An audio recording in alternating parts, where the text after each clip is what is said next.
मुझे लगता है चुनाव आयोग नामर्द है ना मंसूर। हाँ गाइस, आप लोग ये वीडियो पूरा देखो, फिर शायद आप लोगों को भी लगने लगेगा कि चुनाव आयोग में जो भी है सब के सब नामर्द। देखो, ये जो एसआईआर का कार्यक्रम पूरा देश में चल रहा है ना, ये एक्चुअली सिर्फ और सिर्फ बंगाल का फील्डिंग लगाने के लिए लाया गया।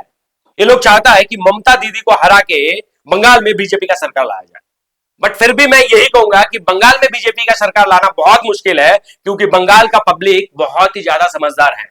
हाँ, मैं मानता हूं कुछ इक्का दुक्का ऐसा अनुभव भी बंगाल में है। मोदी हमारा पति, हमारा भाई, हमारा बाप, हमारा गुरु है। सड़क नहीं चाहिए, रोटी नहीं चाहिए, मंदिर चाहिए। मेरा बाप मोदी है।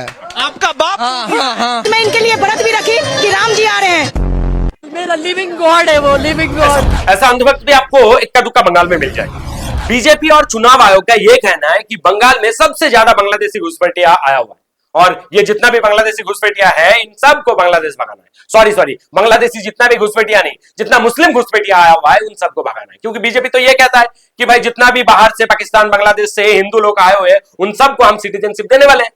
तो ये चाहता है कि बांग्लादेशी जितना मुसलमान घुसपैठिया है उनको भगाना है। और मैं आपको गारंटी के साथ ये कहता हूं कि बंगाल में जितना भी बांग्लादेशी आए हुए हैं वो सब के सब हिंदू है। मुस्लिम कोई भी बांग्लादेशी में आए हुए नहीं है सिटीजनशिप लेने के लिए।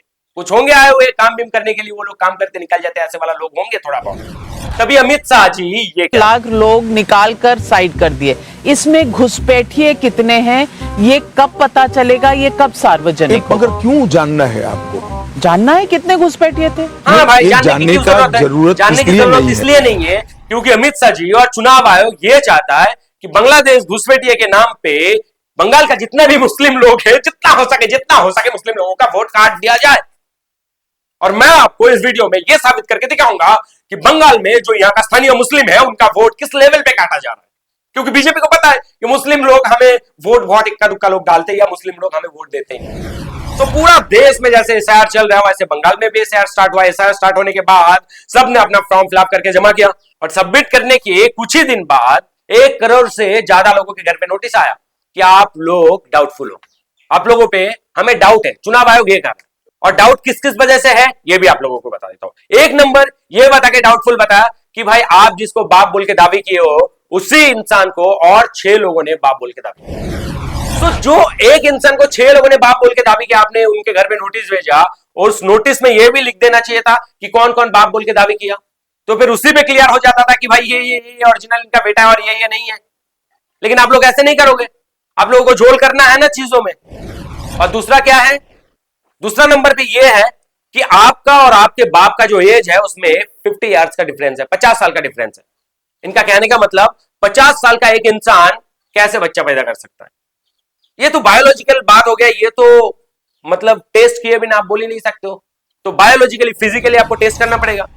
सो आप टेस्ट करो। चुनाव आयोग को मैं यही कहना चाहूंगा कि आपके घर से किसी को भेजो और 50 साल का जो चाचा है उनको उनके साथ टेस्ट कराओ। फिर टेस्ट के बाद 9 महीने बाद पता चलेगा कि हाँ सच में ये बच्चा पैदा कर सकता है या नहीं कर सकता है। सो क्या चुनाव आयोग इन 50 सालों का जितना भी बाप है सबको टेस्ट कराना चाहता है? इसीलिए मैं कह रहा था कि चुनाव आयोग नामर्द है। ये लोगों का क्षमता 25 साल 30 साल में खत्म हो गया होगा, इसीलिए ये लोग ये सोच रहा है कि भाई 50 साल में कोई बाप बन ही नहीं सकता है। और तीसरा ये है कि बाप और बेटे का एज में 16 साल या 15 साल का वो है डिफरेंस है। मतलब जब बाप 16 साल का या 15 साल का था तभी उन्होंने बच्चा पैदा किया। भाई आप लोगों को पता होना चाहिए कि पहले के जमाना में बहुत सारे ऐसा होता था, चाइल्ड मैरिज होता था। तो चाइल्ड मैरिज में अगर कोई 14 साल में 15 साल में शादी कर लिया तो 16 साल में उसका बच्चा पैदा हो जाएगा। और आपके सामने यह सबूत है कि 9 साल की बच्ची मां बनी, और जिसके साथ मां बनी, मतलब जिस लड़के के वजह से मां बनी, वो लड़का का एज था 11 साल। तो 14 साल 15 साल में, 15-16 साल में एक इंसान बाप बन सकता है। और 5वां रीजन सबसे ज्यादा जो आया वो क्या आया कि नाम का स्पेलिंग में गलती। देखो, हमने तो पूरा जो जितना पब्लिक है उन्होंने तो स्पेलिंग को बहुत सही से, बहुत ध्यान से टाइप करके, बहुत ध्यान से लिख के फॉर्म जमा किया था। लेकिन आप लोगों का जो लोग है वो लोगों ने जानबूझ के स्पेलिंग में कुछ ना कुछ गलती किया कि भाई ये कैपिटल लेटर में ये होना चाहिए लेकिन स्मॉल लेटर में ये लिख दिया, वो भी गलती। किसी का भाई ये होना चाहिए उसका यू लिख दिया, किसी का भाई ई होना चाहिए उसका आई लिख दिया। ये करके चुनाव आयोग खुद से बहुत सारे लोगों का नाम के स्पेलिंग में गलतियां करके उनके घर पे भी नोटिस भेजे कि भाई आपका नाम के स्पेलिंग में गलती है या आपके बाप के नाम के स्पेलिंग में गलती है, आप लोग सबमिट करो और प्रमाण करो कि भाई आप यहां का बासिंदा हो। तो इतना सारा चीजें ये लोग कर रहा है, घपला कर रहा है। और ज्यादातर बंगाल में जितना भी नोटिस आया, मतलब 90% मुसलमानों पे आया, हिंदुओं में बहुत कम आया। देखो एक गांव है, एक गांव में 800-900 वोटर है, 800-900 वोटर में से 450 के ऊपर लोगों का डाउटफुल आया, और मुस्लिम गांव, और बाजू में एक हिंदू गांव है जहां पे भी सेम 800-900 वोटर है, वहां पे 20-22 लोगों का डाउटफुल आया। अब समझो किसका वोट काटने की तैयारी चल रहा है, मतलब अपना प्रूफ देने के लिए इतना सारा पेपर बांध के लेके जा रहा है और जमा करने के लिए।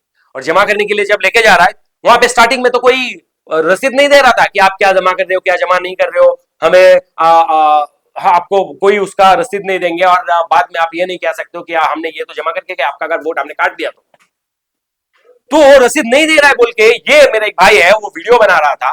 और उसमें से कुछ 5-6 बीएलओ लोग, जो भी वो वीडियो ऑफिस का जो भी लोग है, वो लोग कुछ नहीं बोल रहा है, कुछ नहीं कह रहा है कि भाई ठीक है ओके कोई नहीं, आप अपने प्रूफ के लिए वीडियो बनाओ। लेकिन वहां से एक बंदा उठ के ये बंदा उठ के ये कहता है कि नहीं भाई आप वीडियो तो नहीं बना सकते हो, बिल्कुल नहीं बना सकते हो। मैंने बोला भाई तू रसीद दे देना, वीडियो नहीं बना सकता है तो ये कहता है नहीं नहीं नहीं, नहीं रसीद भी नहीं मिलेगा और आपको वीडियो भी नहीं बना सकते हो, आप खुद से खुद घर पे जाके ये करो। तो ये जितना भी लोग हैं ऐसे हर जगह पे बीजेपी का ऐसे एजेंट घुसा हुआ है, और वो लोग चाह रहा है किसी भी हालत में जो लोग बीजेपी का वोटर नहीं है उनका वोट काट किया जाए, उनका नाम काट किया जाए लिस्ट में से।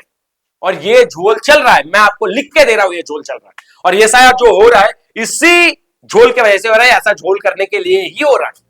फिर ये इतना सारा चीज होने के बाद ममता दीदी सुप्रीम कोर्ट पहुंची और वहां पे पहुंच के ये कही कि ये मांगी कि भाई देखो रसीद देना पड़ेगा।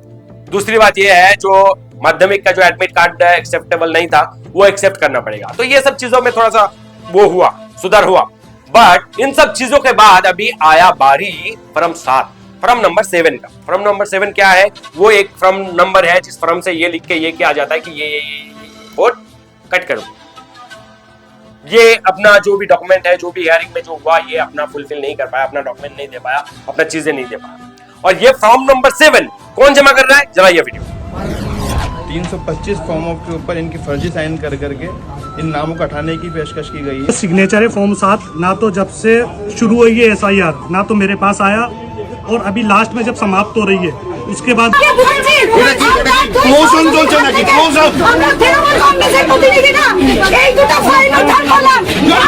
दिखाई दिया। ये मतलब बीजेपी का जितना भी एजेंट लोग, बीजेपी का कार्यकर्ता लोग, ये लोग बंच 300, 400, 500, 1000, 2000 करके ये 7 नंबर फॉर्म लेके जाके जमा करा कि ये फॉर्म जिसके भी नाम पे जाएगा उसका वोटर लिस्ट से नाम कट जाएगा। ये इनको पब्लिक भगा के पीट रहा है। ये बीजेपी करा रहा है, चुनाव आयोग करा रहा है, और ये फोन कट सुनो जरा। नाम काटने का फोरम है। हाँ। जो वहाँ से तहसील से आए हुए हैं हमारे पास। हाँ। जो ये सारे जितने भी फोरम आए ये सब लोग यही रहते हैं, लेकिन इनका नाम काटने के लिए जिनने अप्लाई किया है उनके फोन नंबर और वोटर आईडी और नाम लिख रखा है। नाम गलत है, वोटर आईडी नंबर गलत है, और नंबर अगर चेक करें तो फिर वो यूपी में बोलते हैं सारे फोरम। ये लोग इन पे दबाव बनाया जा रहा है कि इनके नाम काट दो। ये सब क्या समझता है? अब मेरे वार्ड के मेरे वार्ड के अच्छा, ये मतलब बीजेपी का नेता लोग ये कह रहा है बीएलओ को कॉल करके कि भाई इतना वोट तुझे कैसे भी काटना है, और कौन लोगों का काटना है? मुसलमान लोगों का काटना है। तो इतना वोट अगर मुसलमान लोगों का काट जाएगा सो किसका वोट कम होगा? बीजेपी का अगेंस्ट जो है उनका वोट कम होगा, क्योंकि मुसलमान लोग बीजेपी को वोट नहीं करेंगे। ऐसे भी चीजें चल रहा है। ये देखो ये कैसे ठप्पा मार रहा है, खुद से ठप्पा मार के 7 नंबर फॉर्म जो है वो जमा कर रहा है। सो इस लेवल पे मतलब धंधली चल रहा है। तो काय का SIR और कौन सा SIR भाई? हाँ, ये देखो ये जितना भी मुस्लिम लोग हैं, देखो ये जो लोग आपको वीडियो में नजर आ रहे हैं ये सभी मर चुके हैं, और ये इनकी ये दुनिया में मौजूद है, जीवित है, और इनको ये घोषित किया गया ये लोग नहीं, ये मर चुका है, और ये लोग खुद खड़े हैं। ये वीडियो देखो, ये कितना सारा फॉर्म है 7 नंबर, ये जमा करने के लिए कोई जा रहा है, दूसरे ने पकड़ के उनको पीट दिया। राज ठाकरे ने ये वाला वीडियो देखो, जिन लोगों ने वोट चोरी की है, ये महाराष्ट्र का वीडियो, इतना सारा जो घर भर वाला वोटिंग लिस्ट का जो वो है फॉर्म है, ये जमा करके यहाँ पे ये लोग लिखे, समझ रहे हो? लोग किस लेवल पे परेशान हो रहा है। आप सोचो, एक बाप अपने बेटे को जन्म दिया, दुनिया में लाया, उसको खिलाया पिलाया, उसको बड़ा किया, बड़ा करने के बाद वो बेटा ये कह रहा है कि भाई बाप तुझे प्रूफ देना पड़ेगा कि तू सच में मेरा बाप है या नहीं, या कोई और है। तो कैसा लगेगा? मैं ऐसा क्यों कह रहा हूं? देखो, ये जो पब्लिक है, हम जो पब्लिक है, ये पब्लिक के सरकार का बाप ही हुआ, क्योंकि पब्लिक के वोट से सरकार बना है। और ये जो चुनाव आयोग है ना, ये चुनाव आयोग पब्लिक के लिए है, पब्लिक का सर्वेंट है, पब्लिक इनका बाप है, सरकार का बाप है पब्लिक, हर एक पब्लिक। तो पब्लिक को अगर आप बोलोगे कि बाप, आप ये साबित करो, आपने, आपका जिस वोट से मैं जीत के यहाँ पे पीएम बन के बैठा हुआ हूं, आपका जिस वोट से मैं जीत के यहाँ पे होम मिनिस्टर बन के बैठा हुआ हूं, उसी वोट को साबित करो कि आपका सच है या गलत है। अगर उसका वोटर आईडी में, वोटर लिस्ट में नाम सच नहीं है, वो गलत वोट देके आपको पीएम बनाया, तो आप पीएम भी गलत हो, आप होम मिनिस्टर भी गलत हो। तो ये चीजें चल रहा है, और इनका मनमानी के चक्कर में कितने सारे लोग, ये देखो, ये 101 साल की ये बुजुर्ग है, ये आप इनको प्रूफ देने के लिए भागेगी, इतना सारा सर्टिफिकेट लेके कि भाई देखो ये हमारा वोटर है। ये 101 साल की, और कितना साल बचेगी मुझे नहीं पता। अब ये देखो, इनको देखो, क्या एजेड इंसान है, किस लेवल पे परेशान हो रहा है। अब ये देखो, यहाँ पे कितना लोग लाइन लगा हुआ है, मतलब ये लोग क्या मजाक बना के रखा पब्लिक का, मुझे समझ में नहीं आ रहा। जो मर्जी आए वो पब्लिक के साथ आप लोग करो बस, किसी भी हालत में। ये एसआईआर करके, वोटर लिस्ट से वोट काट के, या ईवीएम से चोरी करके, या वोट पे थप्पा लगा के, या करके काउंटिंग गलत करके, कैसे भी किसी भी हालत में हमें सरकार बनाना। अगर इस लेवल पे ही सरकार बनाना है, ऐसे ही मतलब गुंडागर्दी करना है, फिर काहे के लिए ये सब चुनाव, वोट, इन सब चीजों का नाटक? आप लोग बोलो कि भाई कोई नहीं, चुनाव कुछ नहीं, ये नहीं वो नहीं, आप लोगों को अगर हमें गद्दी से हटाना है, आके लड़ाई करो, या फिर हम लोग लड़ेंगे और हम लोग किसी गद्दी पे बैठे रहेंगे। हद हो गया भाई। सो मैं भाई प्लीज, जितना भी बंगाल का पब्लिक है, जो ये कुछ अंधभक्त है, इनको नहीं, जितना भी समझदार बंगाल का समझदार पब्लिक है, उन सबको मैं बता रहा हूं कि भाई बहुत ज्यादा ध्यान से काम लो, बहुत ज्यादा दिमाग से काम लो, नहीं तो देश का हालत बहुत बुरा होने वाला है। ऑलरेडी बुरा हो चुका है, इंडिया का हालत ऑलरेडी बुरा हो चुका है, और कितना बुरा करने वाला है ये लोग मुझे समझ में नहीं